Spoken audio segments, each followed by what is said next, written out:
Sejarah panjang persahabatan antara Malaysia dan Indonesia telah menjadi cerminan hubungan yang dinamis, penuh warna dan syarat makna. Dua negara seruput ini berbagi banyak kesamaan mulai dari bahasa, budaya, hingga cita-cita untuk menciptakan kawasan yang damai dan sejahtera. Namun, seperti setiap hubungan, perjalanan ini juga diwarnai tantangan yang tak sedikit.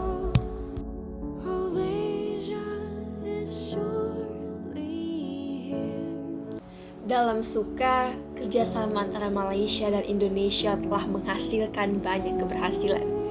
Di bidang ekonomi misalnya, kedua negara merupakan mitra dagang utama di kawasan ASEAN, dengan komoditas seperti minyak sawit, karet, dan produk manufaktur sebagai andalan.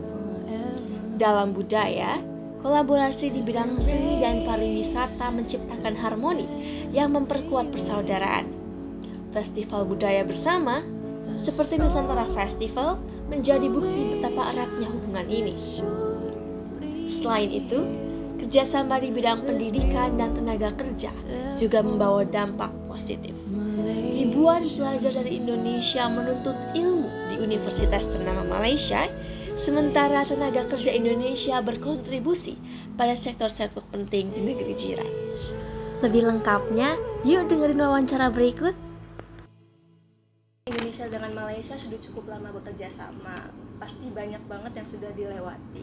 Tapi apa saja sih fokus utama antara kebijakan luar negeri Indonesia dan Malaysia yang dapat mengimbangi satu sama lain baik di bidang domestik maupun internasional?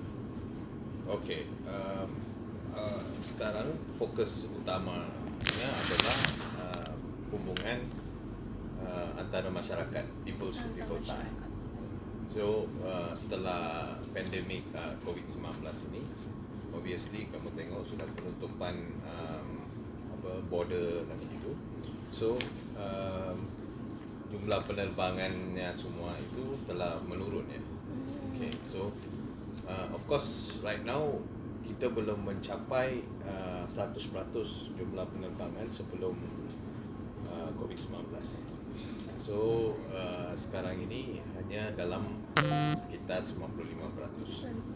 Nah, kita fokus utamanya untuk dapatkan kembali jumlah penerbangan yang sebelum COVID-19 ini, so the maximum, so that both Malaysia and Indonesia bisa datang untuk wisata ataupun untuk kembangkan kembali people style ini.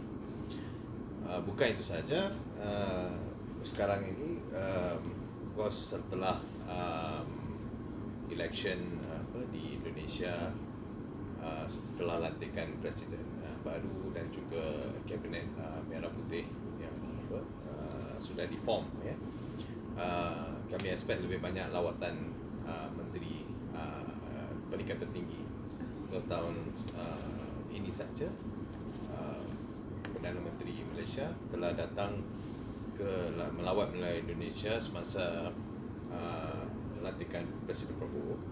Kemudian Wakil Perdana Menteri juga hadir untuk World Water Forum di Bali dan juga International Sustainability Forum Jakarta pada tahun ini, dan juga ada 8 menteri visit pada tahun 2024 saja. Paling latest adalah Menteri Pendidikan telah berjumpa dengan Bapa Menteri Pendidikan Dasar pada 28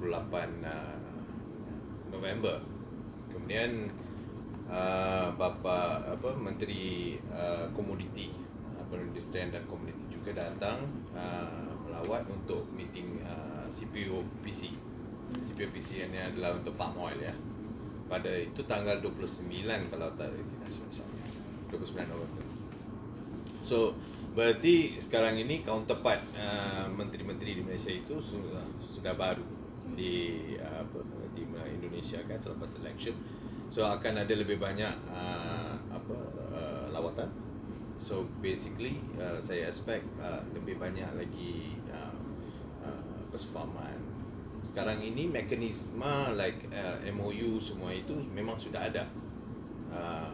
Yang sekarang ini baru-baru ini ada juga Memorandum of Understanding dalam bidang kesihatan sedang diperbarui in negotiation. Mungkin akan design tahun hadapan 2025. Dan kemudian fokus satu lagi yang kita tengok sekarang ni, dua perkara lagi, annual consultation dan juga JCBC, Joint Commission Bilateral Consultation. Annual consultation ini adalah di peringkat tertinggi di antara Perdana Menteri Malaysia dan juga Presiden Indonesia. Kali terakhir diadakan pada tahun 2017 kalau tidak silap saya. So dan JCBC juga sudah lama tidak diadakan, dan target next year adalah untuk mengadakan dua-dua meeting ini untuk memperkukuhkan lagi, untuk strengthen bilateral relation antara kedua negara. JCBC level menteri luar, kedua-dua mendunya. So sudah ada communication, cuma kami sedang dua-dua mesyuarat ini akan dihostkan di Indonesia, di Jakarta mungkin. So kami berharap perkara ini akan jadilah tahun depan. Berarti tadi pariwisata, pendidikan, ekonomi, kesehatan, Yes, dan masih banyak lagi dengan Indonesia. Yeah, betul. Lalu untuk teknologi sendiri dan juga security nih Pak antara dua negara, kira-kira apa sih yang bisa dikembangkan dari Malaysia dan Indonesia? Security wise sekarang ini sangat baik lah. Dan every year juga setiap tahun ada meeting di antara Menhan. Ya, tahun ini pun ada visitnya, lawatan tahun ini pada bulan Februari kalau tak silap saya. Defence Minister pada April tahun ini ada. So berarti sentiasa ada persamaan itu, ada meetingnya di antara Menhan tentang Defence Cooperation, dan juga yang lagi satu yang sangat dibanggakan adalah ada exercise. Exercise ini adalah dua-dua tentera, dia akan bersama-sama join untuk melakukan latihan ya. Itu setiap tahun pasti ada. Ya. Saya tidak pasti tahun ini di mana, tapi pastinya Atan kami, Attaché Pertahanan pun sangat busy dia dengan arrangement dengan defense dan security. Yang penting cooperation antara kedua-dua negara ini adalah penting untuk keselamatan the regional security and safety ya.